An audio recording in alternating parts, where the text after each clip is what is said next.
Okay, so this is the heart. Okay, so this is the external anatomy. So this is the ventricle. Okay, so this is the left atrium and the right atrium. Now this one is the conus arteriosus, already an artery. Okay, wherein this truncus arteriosus arises from the conus. You're very noisy.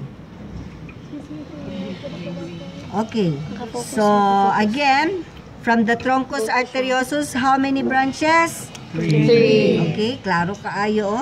1, 2, and 3. No?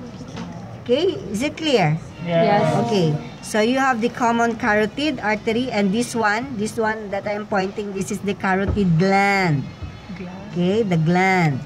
Okay, the common carotid artery, and then you have the middle, which is the systemic artery, and then you have the pulmocutaneous artery. So that is going towards, no, the lungs, and of course the skin. Okay, so these are the 3 branches from the truncus arteriosus. Claro? Yes. Okay, now let's trace the systemic. Okay, so this is the systemic artery, and also on its side wherein they meet. Okay, the dorsal. Okay, so this one, systemic artery, and it forms a arc, an arc. So this is the systemic arc.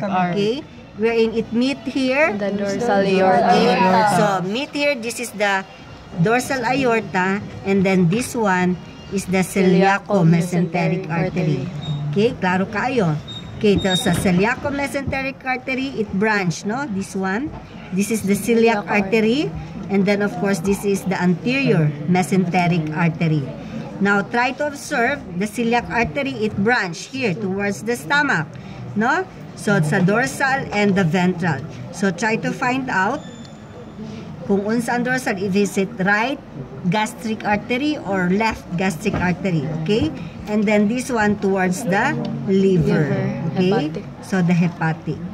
Okay, now this one, the anterior mesenteric artery, as you can see, okay? So, this one, it branch, okay, towards the spleen. Okay, so this is the splenic artery. Okay, and then you have here, okay, this one, no? From the anterior mesenteric, tanawa ni siya. Okay, this one. Okay, towards the small intestine, you have the intestinal artery.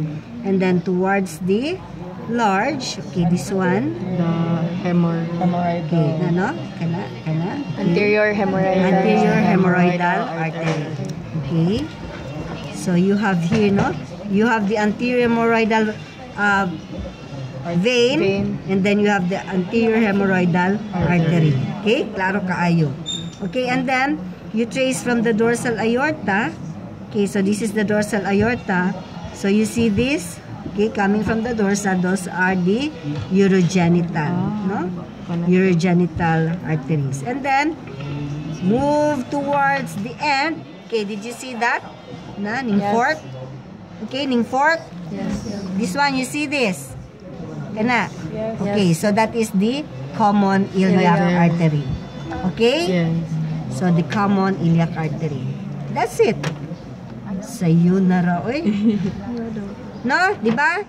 Okay, so systemic arc, dorsal aorta, common celiaco-mesenteric artery, celiac artery, Wait, that's gastric, hepatic, anterior mesenteric, splenic, intestinal, anterior hemorrhoidal, dorsal aorta, urogenital, and then you have the common iliac.